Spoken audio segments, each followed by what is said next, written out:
দেখেন আমি মোটামুটি এক সপ্তাহ ধরেই এই টিএসসিতে এসে বিভিন্ন দাঁড়ে দাঁড়ে ঘুরছি, যাতে আমি হাসানাত আব্দুল্লাহ ভাই বা সার্জি সালাম ভাই এদেরকে আমি পাই, যাতে তাদের কাছে আমি আমার প্রবলেমটা বলতে পারি। আমি এই আন্দোলন যখন হয় বৈষম্য বিরোধী ছাত্র আন্দোলন, প্রথম থেকেই 17 তারিখ থেকেই মোটামুটি আমার হচ্ছে রাস্তায় নামা। সেখানে আমার বাবা যথেষ্ট আমাকে সাপোর্ট করেছে যে মা তুমি যাও, ইভেন আমাকে টাকা পয়সাও দিয়ে দিয়েছে যে তুমি যদি বাইরে খেতে চাও বা তুমি আন্দোলনে তাও থাকবা।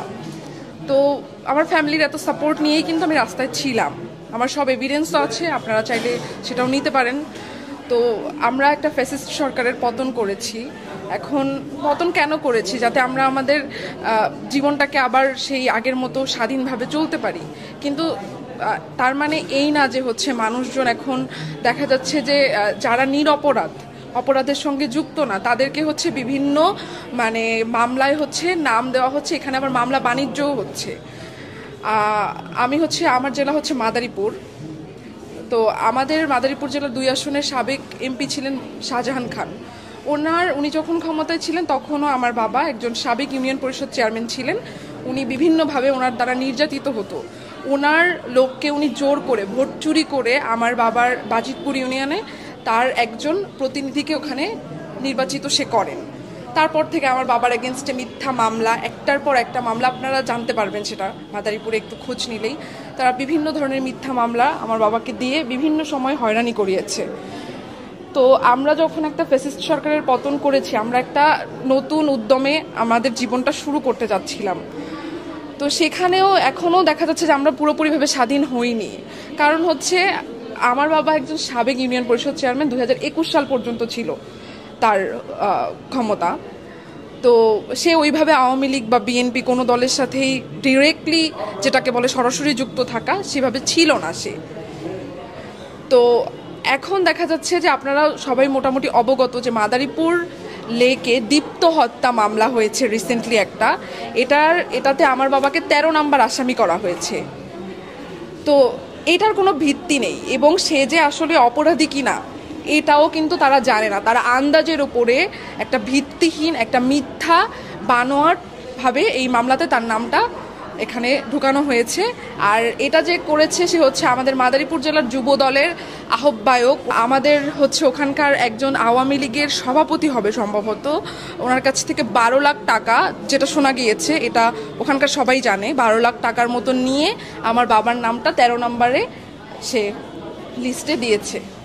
এখন এরকম মামলা বাণিজ্য যদি চলতে থাকে তাহলে তো আমরা সাধারণ যারা আছি আমরা তো তাহলে ঠিকমতো আমরা বাঁচতে পারবো না, আমাদের তাহলে আমরা হয়রানি মুক্তও হতে পারতেছি না। তাহলে এই যে নিরপরাধ মানুষগুলোকে যে মামলায় নাম দিচ্ছে, তাহলে যারা আসল অপরাধী, আমরা কিন্তু জানি আসল অপরাধী কারা।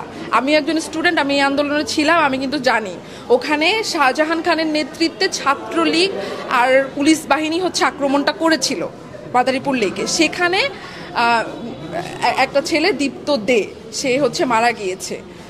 তো তার সেই হত্যা মামলাতে আমার বাবাকে আসামি করা হয়েছে। তো এটার আমি মনে করি যে শহীদ ভাই আমার দীপ্ত, তার রক্তের সাথে এটা বেইমানি করা হচ্ছে। কারণ আসল অপরাধীদেরকে বাদ দিয়ে আমরা নিরপরাধ মানুষকে এই মামলাতে নাম দিচ্ছে। যারাই হোক, যারাই এই মামলা বাণিজ্য করছে তারা কিন্তু নিরপরাধ মানুষগুলোকে দিচ্ছে। তো আমাদের শহীদ ভাইদের রক্তের সাথে বেইমানি করা হচ্ছে।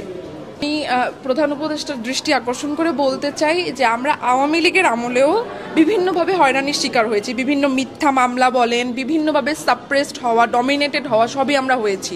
এখন যদি সেই সরকারের পতন হয়েছে, ঠিক আছে, আমরা একটা ফ্যাসিস্ট সরকারের পতন করেছি, আমরাই ছাত্ররাই কিন্তু এই উদ্যোগটা নিয়েছিলাম, হয়তোবা আমাদেরকে সাহায্য সহযোগিতা করেছে অন্য দিক থেকে।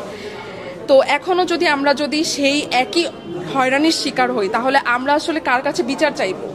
আমার জায়গাটা কোথায়?